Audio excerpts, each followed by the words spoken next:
नमस्कार दोस्तों, मेरा नाम है प्रवीण और आप देख रहे हैं पाविका फ्रेड से इस चैनल को एक बार फिर से। तो आज मैं लेकर आपके लिए बहुत ही important topic again from the GATE mass transfer questions from the year 2002 और ये पूछा गया था 2 मार्क्स के लिए। काफी डिफिकल्ट क्वेश्चन है, हमारे पास 4 ऑप्शन है। बट आगे बढ़ने से पहले अगर आपने मेरा चैनल सब्सक्राइब नहीं किया तो प्लीज आपसे बहुत बड़ी सी रिक्वेस्ट कि आप मेरा चैनल सब्सक्राइब कीजिए, लाइक एंड शेयर करना मत भूलिएगा ताकि मैं ऐसे ही एजुकेशनल वीडियोस आपके लिए हमेशा हर पल लेके आता रहूं। और इसी वीडियो के डिस्क्रिप्शन बॉक्स में अगर आप देखेंगे तो आपको एक लिंक मिलेगा जहां से आप इसी चैप्टर, फिलहाल जो प्लेलिस्ट में आपको एक चैप्टर मिल जाएगा गेट मास ट्रांसफर क्वेश्चंस के तमाम टॉपिक्स जो होंगे मास ट्रांसफर से रिलेटेड, आपको उसी से मतलब गेट से रिलेटेड बाकी क्वेश्चंस भी मिल जाएंगे।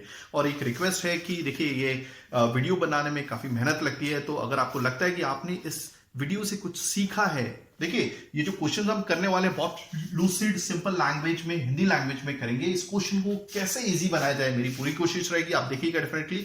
हाँ, मैं यही बोल रहा था कि इस वीडियो को शूट करना काफी मेहनत लगती है, काफी चीजों पे काम करना पड़ता है। तो अगर आप इस वीडियो से कुछ सीखते हैं तो डेफिनेटली आप कुछ डोनेट कर सकते हैं, वो आपकी इच्छा है कितना डोनेट करना है, 10, 20 रुपीज, 100 रुपीज, 200 रुपीज, जो भी आपकी मर्जी है डोनेट कर सकते हैं। डिस्क्रिप्शन में इसका लिंक दिया हुआ है कैसे करना है, ठीक है। तो चलिए स्टार्ट करते हैं ज्यादा ना टाइम लेते हुए। This is from the GATE mass transfer, GATE drying mass transfer problems. देखिए अगर आपने कुछ अलग, देखिए गेट में जो क्वेश्चंस आते हैं, ठीक है, ड्राइंग का स्पेशली 2 मार्क्स का क्वेश्चन आता है, ठीक है, या फिर कभी कभी 1 मार्क्स का भी आता है। मगर अगर ये 6-7 टाइप के आपने कर लिए तो मुझे नहीं लगता कि आपको कुछ और सीखने की जरूरत है।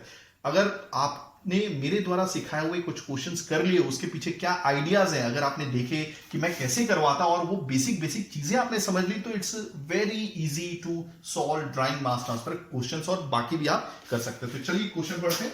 ओके, साथ में लिखेंगे गिवन डेटा, और कोई भी न्यूमेरिकल आप करते हैं, क्योंकि मेरा channel specially focused on means क्या बोलते हैं, फ्लूइड मैकेनिक्स से रिलेटेड है, स्ट्रेंथ ऑफ मटेरियल से रिलेटेड है, हीट ट्रांसफर से रिलेटेड है, तो हम आगे बढ़ते जाएंगे। तो लिखेंगे सबसे पहले गिवन डेटा और साथ में डायग्राम बनाना बहुत जरूरी है, ठीक है।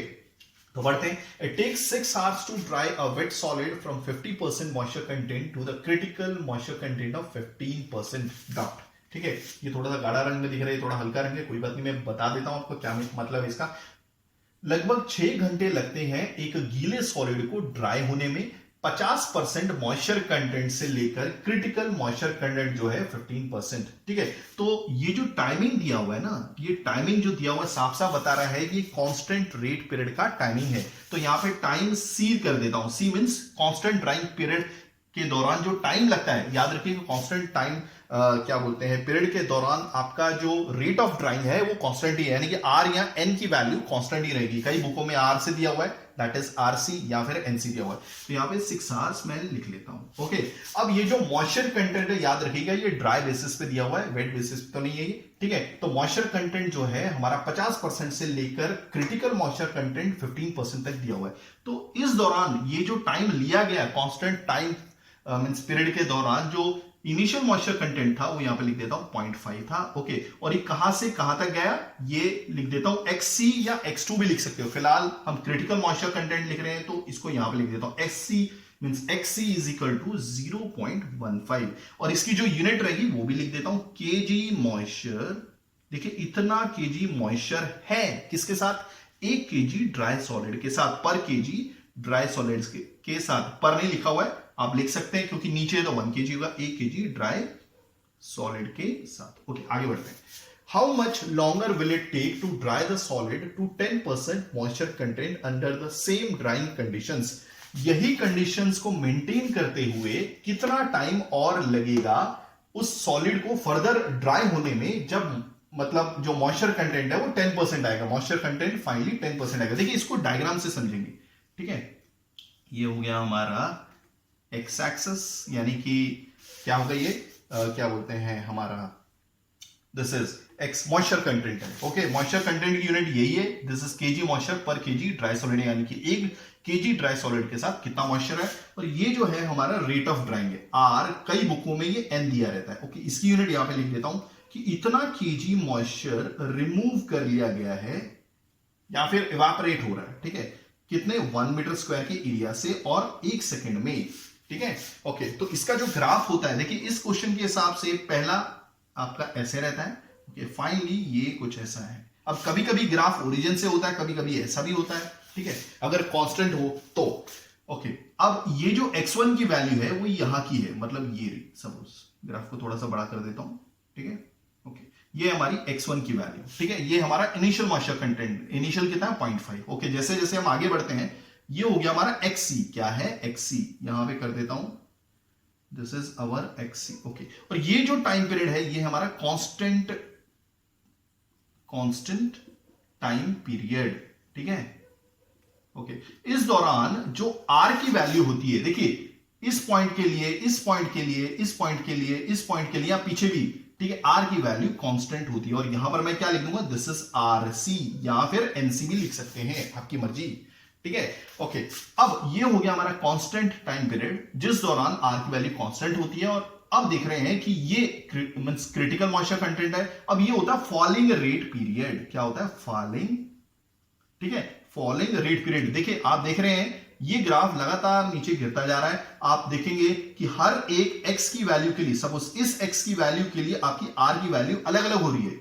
सपोज r1, फिर इस x की वैल्यू के लिए, मतलब इस x की वैल्यू के लिए r की वैल्यू अलग हो रही है। मतलब यहां पर आपका मॉइस्चर कंटेंट तो हम गिराते ही जाएंगे जैसे जैसे ड्राइंग होगी, साथ में r की वैल्यू भी चेंज होती जा रही है। ये तो जस्ट समझाने के लिए था, इसे फिलहाल मैं मिटा देता हूं। मैं सिर्फ इतना ही बोल रहा था कि फॉलिंग रेट पीरियड के दौरान आपका मॉइस्चर कंटेंट घटता है, साथ साथ में r की वैल्यू भी घटती है। ये क्लियर हो गया। ओके, अब आगे बढ़ते हैं कि वो पूछ रहा है कितना टाइम और लगेगा। देखिए इस दौरान जहां पर आपकी r की वैल्यू कांस्टेंट थी उस दौरान तो 6 घंटे लग रहे थे। अब जैसे जैसे आप मॉइस्चर को और घटाओगे, कहने का मतलब ड्राई करोगे, तो मान लीजिए यहां पर कहीं पर मैं x2 कर देता हूं, ठीक है। हाँ, तो कितना टाइम और लगेगा एक सॉलिड को ड्राई होने में। फाइनल मॉइस्चर कंटेंट कितना हुआ, 10%। तो मान लीजिए x2 की वैल्यू कितनी है, यहां पे लिख देता हूं, यहां पे ये 2 हो गया था। Okay, this is 3x2 finally, या फिर आप एफ भी लिख सकते हैं, 2 की जगह एफ भी लिख सकते हैं। फाइनल मॉइस्चर कंटेंट हमें कितना चाहिए ड्राई होने के बाद, 0.15 यूनिट, यही रहेगी केजी मॉइस्चर पर KG dry solid. Okay, same drying conditions में। हाँ, equilibrium moisture content of the solid दिया हुआ है। देखिए इक्विलिब्रियम मॉइस्चर कंटेंट वो होता है कि आप कितना भी ड्राई कर लीजिए, अब वो मॉइस्चर कंटेंट घटेगा नहीं। मान लीजिए इक्विलिब्रियम मॉइस्चर कंटेंट ये आ गया XE, ठीक है। आप देख रहे हैं इक्विलिब्रियम मॉइस्चर कंटेंट, यहां पे ये भी लिख देता हूं XE, ये कितना दिया हुआ है, दिस इज 0.05। आप देख रहे हैं कि XE पर R की वैल्यू कितनी हो जाती है, 0 हो जाती है, ठीक है। R XE देखो, क्योंकि आप डायरेक्टली x एक्सिस पे आ गए, क्लियर हो गया। अब x एक्सिस पे जो y होगा वो 0 होगा, y क्या है आपका r है, तो दैट मींस r 0 हो जाता है। ओके, अब कितना टोटल टाइम कितना लगेगा, मतलब 6 घंटा प्लस ये, how much longer will it take, तो कितना टाइम लगने वाला है, ठीक है। 6 घंटा ये नहीं, मतलब ये जो फॉलिंग रेट पीरियड है जिस दौरान आपकी r की वैल्यू लगातार गिर रही है, उस दौरान आपको कितना टाइम लगेगा x2 यानी कि फाइनल मॉइस्चर कंटेंट तक पहुंचाने के लिए। x2 कितना, 0.15, यानी कि देखिए इनिशियली x1 था, x1 से xe आया, 6 घंटे लगे। अब xe से डायरेक्ट x2 पर जाना है, यानी कि इस पॉइंट पे जाना है, हो गया, यानी कि इस फाइनल मॉइस्चर कंटेंट पे जाना है। साथ में इक्विलिब्रियम मॉइस्चर कंटेंट भी दिया हुआ है, तो कितना टाइम लगेगा फॉलिंग रेट पीरियड पे। तो आई होप आपको चीजें समझ में आ गई होंगी। हमारा डस्टर कहां गया, let me get a duster. Okay, everything is working fine. अब 4 ऑप्शन है, 15 मिनट, 51 मिनट, 71 मिनट, 94 मिनट, ठीक है। तो इसको फिलहाल मैं मिटा देता हूं, हमारे पास जो भी जरूरी डेटा है वो सारा आ गया है। अब हम आगे बढ़ेंगे, ठीक है। आई होप आपको ग्राफ ने सारी चीजें क्लियर कर दी होंगी। तो अब हम क्या करेंगे, इस कांस्टेंट रेट ड्राइंग पीरियड का यूज करके सबसे पहले कुछ डेटा निकालेंगे और आगे बढ़ेंगे। इट्स वेरी इजी, ठीक है। तो आपको मालूम है during constant drawing rate period, ठीक है, क्योंकि हमारे पास कुछ डेटा तो है ही। ओके, तो क्या होता है देखिए ध्यान से, RC, या फिर कई बुकों में ये this is not working, let me gate my this one, या अब ध्यान से देखिएगा, ठीक है। RC कई बुकों में NC भी दिया हुआ है, ये मीनिंग सेम ही है, ठीक है। कांस्टेंट ड्राइंग रेट पीरियड के दौरान आपका जो रेट ऑफ ड्राइंग है, ठीक है, जिसकी यूनिट मैं बता चुका हूं, केजी मॉइस्चर, इतना केजी मॉइस्चर इवेपोरेट हो रहा है 1 मीटर स्क्वायर के एरिया से 1 सेकंड में। उसका जो फॉर्मूला होता है दैट इज योर LS, ये होता है dry solid upon area. This is x1 minus x2, ये initial moisture content to final moisture content है, एक्चुअली में XC होना चाहिए, ठीक है, अपॉन T, हो गया। ओके, अब हमें यहां पर क्या वैल्यू चाहिए, देखिए अब आइदर RC ले लीजिए, NC ले लीजिए, सपोज हम RC ले लेते हैं, ठीक है। तो हमें किसका डेटा चाहिए, हमें चाहिए दिस इज, हमने किसका निकाला है वैसे, हमारे पास क्या क्या, देखिए आरसी नहीं है, ओके समझ में आ रहा है, ओके एरिया भी नहीं हमें दिया हुआ है, गिवन नहीं, एलएस भी नहीं दिया हुआ है, सिर्फ initial moisture content, critical moisture content दिया और टाइम दिया हुआ है, ठीक है। तो एक काम करता हूं, मैं एक रेशियो निकाल लेता हूं, दैट इज कौन सा रेशियो, हाँ हम क्या करते हैं, एलएस, देखिए एलएस है इधर, ओके नीचे ए बी है, ओके आरसी को नीचे ले लेते हैं, जस्ट एडजस्टमेंट कर रहे हैं, ठीक है, ये नीचे ले लेते हैं, ओके ये जो टी है यहां पर सामने ले लेते हैं, और ये जो x1 माइनस एक्सी है ये इधर ले लेते हैं, ठीक है, ओके तो ये क्या हो जाएगा, देखो टी कितना है हमारा 6 आवर्स, मगर इसे सेकंड्स में कन्वर्ट कर दीजिएगा। याद रखिएगा जो ऑप्शन 4 दिए थे उसमें मिनट में फाइंड आउट करना है हमारा फॉलिंग रेट पीरियड का टाइम। तो एक काम करते हैं, सबसे पहले हम इस 6 आवर्स को सेकंड्स में कन्वर्ट कर देते हैं। एक आवर में 3600 सेकंड्स होते हैं, तो 6 घंटे में कितने होंगे, तो इसको जस्ट मल्टीप्लाई कर दीजिए 6 इंटू 36000, तो आंसर सेकंड्स में आ जाएगा, तो दैट विल बी कितना आ गया हमारा 21600, okay x1 initial moisture content कितना है 0.5, ओके क्रिटिकल मॉइस्चर कंटेंट कितना है, ये क्रिटिकल है, ठीक है, तो कितना है 0.15, तो आप देखेंगे ये कितना आ जाता है, यानी कि LS बाय ARC का रेशियो जो आ जाता है, this is coming out to be 61714.28 हो गया। अब देख लेते हैं इसकी यूनिट भी, LS की यूनिट क्या होती है, ये होता है KG dry solid, okay divide by area की यूनिट मीटर स्क्वायर होती है, आरसी ऑलरेडी बताया, केजी मॉइस्चर इवापोरेट हुआ पर मीटर स्क्वायर पर सेकंड से, यानी कि केजी मॉइस्चर जो इवापोरेट हुआ है, ओके अब ये नीचे आने वाला है पर मीटर स्क्वायर पर सेकंड, तो ये ऑटोमेटिकली पलट के ऊपर आ जाएगा, क्लियर हो गया। अब ये मीटर स्क्वायर कैंसिल, तो क्या यूनिट रहेगी, KG dry solid into second पर केजी मॉइस्चर, हो गया ये। तो ये जो हमारे पास आया है, ठीक है, LS बाय ARC, इसकी वैल्यू हम लिख लेते हैं 61714.28। याद रखिएगा ये काफी डिफिकल्ट न्यूमेरिकल है, मगर हम इसे आसान बना देंगे, तो जुड़े रहिएगा हमारे साथ, कॉन्टिन्यूसली देखिएगा।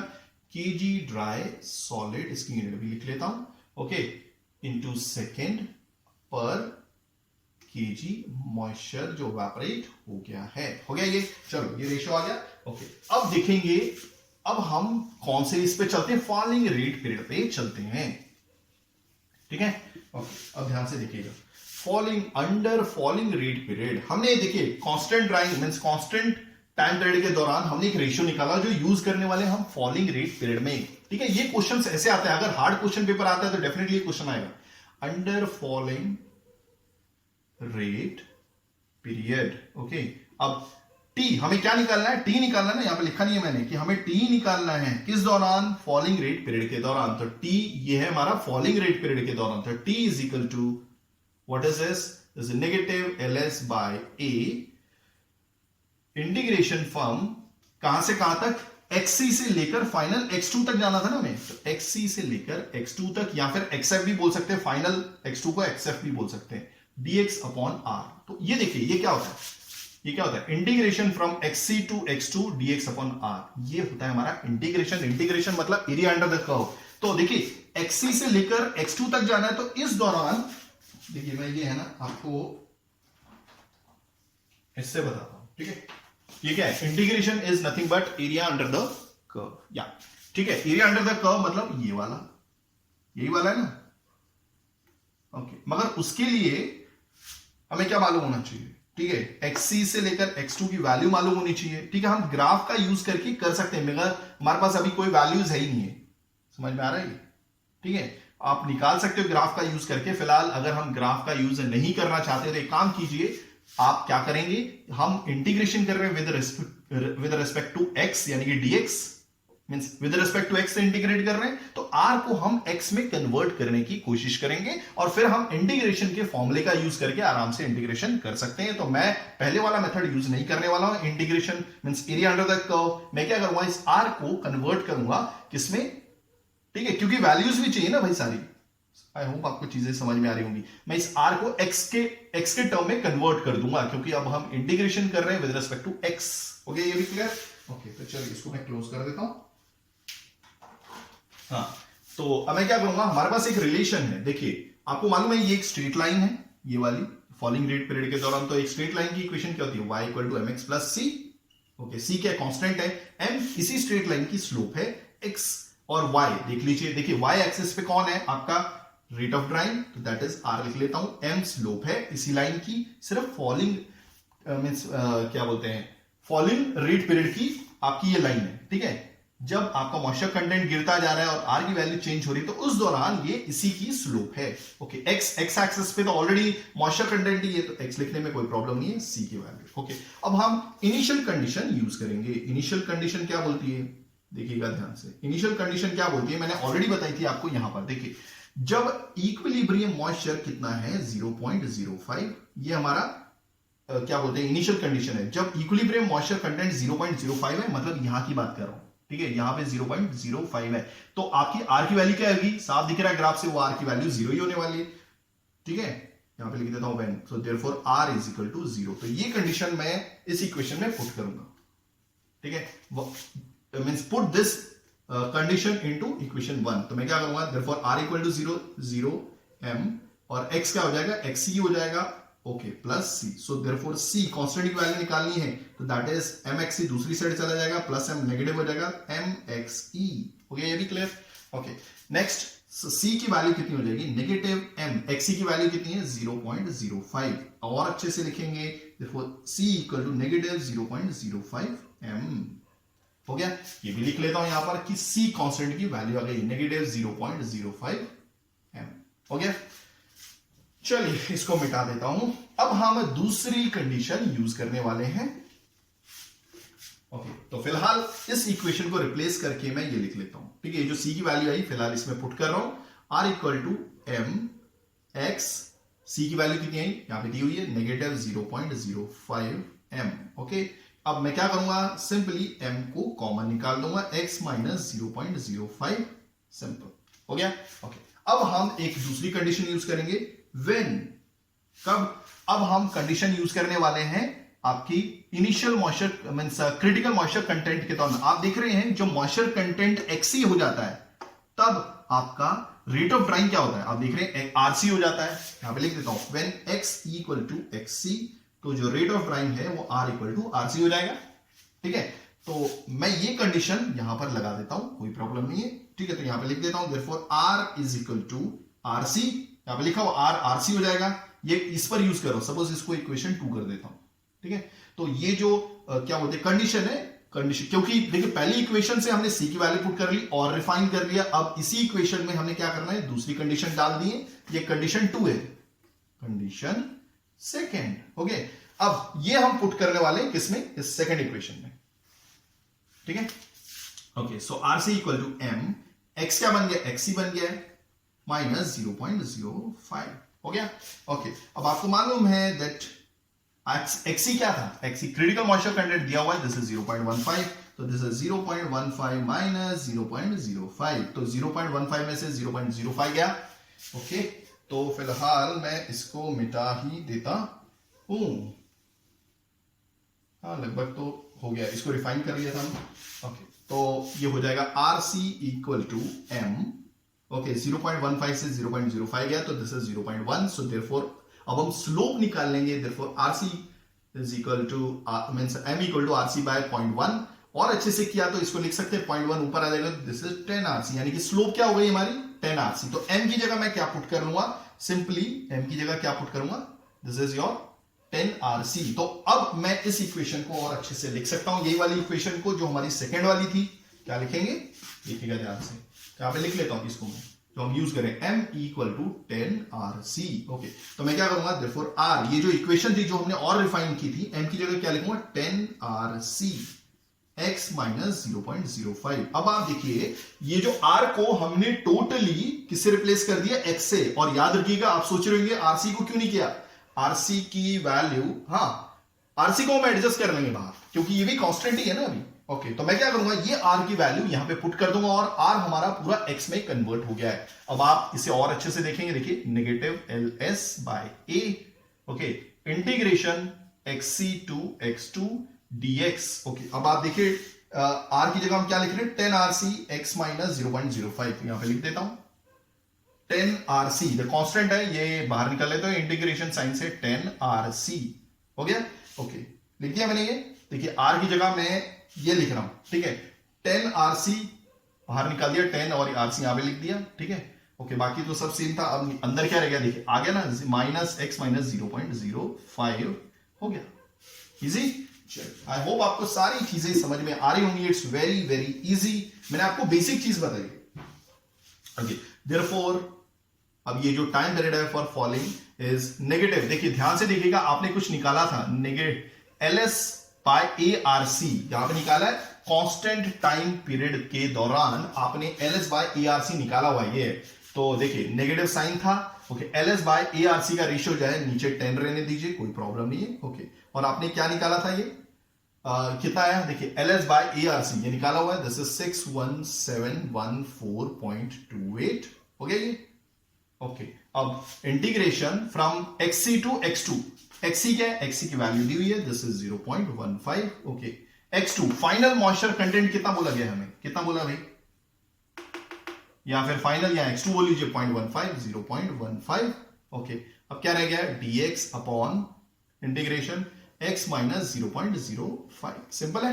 ओके, अब मैं क्या करूंगा, बहुत इजी है। अब आप फॉर्मूले का यूज कर सकते हैं। इसको पहले देख लेता हूं, नेगेटिव 617, ये पॉइंट यहां पर आ जाएगा डिवाइड होके 1428। ओके, अब देखिए ये नेगेटिव साइन एब्जॉर्ब कर लेता हूं, तो ये जो पावर्स है इंटीग्रेशन में दी हुई हैं ये बदल जाएंगी, 0.15 ऊपर आ जाएगा। ओके ओके, मैंने दोनों जगह सेम ही दे दिया क्या। ओके, XC 0.15 था, X2 कितना है हमारा, वेट अ सेकेंड, XC कितना है, XC 0.15 है, तो ये हमारा 0.1 ही है, 0.1 ही है ना। हाँ, फाइनल मॉइस्चर कंटेंट, हाँ मैंने यहाँ पे लिखा था, ये एक्चुअली करेक्ट कर लीजिएगा, जो फाइनल मॉइस्चर कंटेंट है 0.1 है, 0.1 है। और ये क्या बोलते हैं, देखिए ये 0.5 है, ये 0.15 है, और जहां तक लेके आना है वो 0.1 है, हो गया। तो नीचे हमारा XC था वो सही लिखा हुआ है। ओके, ऊपर X2 था, ये 0.1 तक ही। ओके, तो अब मैंने नेगेटिव साइन एब्जॉर्ब कर रहा हूं, तो इसको मैं प्लस कर देता हूं। प्लस करने के बाद 0.15 ऊपर आ जाएगा और 0.1 नीचे आ जाएगा। ओके, अब dx बाय x माइनस 0.05 हो गया ये। ओके, अब मैं इंटीग्रेशन अप्लाई कर देता हूं, therefore TF is equal to 617.1428, तो ये हो जाएगा ln। ओके, दिस इज हाँ x माइनस 0.05 हो गया, और ये जो पावर है 0.15 और ये है 0.1। ओके, और अच्छे से करेंगे तो फाइनल मॉइस्चर मींस जो ये आएगा, दिस इज टाइमिंग जो आएगी कुछ इस तरह से आप लिख सकते हैं, ln x की वैल्यू एक बार मैं 0.15 लूंगा, हो गया, it's very hot and humid, minus 0.05 upon एक बार मैं 0.1 लूंगा, तो दिस 0.1 माइनस 0.05 हो गया। आई होप आपको सारी चीजें बहुत अच्छे से समझ में आ रही होंगी। चलिए, तो फाइनली अब हमारा आंसर आ ही गया है। अगर आप इसे पूरा सॉल्व करेंगे, ठीक है, देख लीजिए। अब इसकी यूनिट भी देखिए, आपको करेक्ट करवा देता हूं। इसकी यूनिट क्या थी, ये थी, ठीक है। देखिए इसका जो आंसर आ गया है, पहले मैं निकाल देता हूं, this is coming out to be 4277, मगर याद रखिएगा सेकंड्स में 0.7083 हो गया। ये सेकंड्स में आया, कैसे ये सेकंड्स, ये देख लीजिए, इसकी यूनिट मल्टीप्लाई बाय इसकी यूनिट। ये तो आपका मॉइस्चर कंटेंट ही है, मॉइस्चर में से मॉइस्चर कंटेंट में से मॉइस्चर कंटेंट माइनस हुआ अपॉन मॉइस्चर कंटेंट में से मॉइस्चर कंटेंट माइनस हुआ, ये तो आपस में डिवाइड हो जाएंगे, ठीक है। ओके, तो हाँ ठीक है, तो ये जो आ रहा है दिस इज 4277.7083, ठीक है। ओके, हाँ, अब ये सेकंड्स में है, तो फाइनली आप क्या कीजिए, इसको क्या बोलते हैं, सेकंड्स को मिनट में लेके आइए, तो आप किससे डिवाइड करेंगे, फाइनली 60 से डिवाइड करेंगे, तो 4277.70838 ओके 60, तो this is coming out to be 71.3 minutes. तो हमारा जो आंसर था that was, I think C answer सही था। मेरे पास अभी फिलहाल ABCD नहीं है। ओके, तो आई होप आपको सारी चीजें समझ में आ गई होंगी। अगर आप ऐसी एजुकेशनल वीडियोस चाहते हैं तो please do write a comment, मैं पूरी कोशिश करूंगा टाइमिंगली वीडियोस लेके आने की। थैंक्स फॉर वॉचिंग, धन्यवाद, थैंक यू। बट एक चीज है, मैं एक यूनिट देख रहा था, okay, let me check, everything is working fine. I hope आपको सारी चीजें समझ में आ गई होंगी। टाइम हमने थोड़ा ज्यादा लिया है, बट हमने एक एक चीज करके देखी है यहाँ पे, ठीक है। तो ये तो हो गया।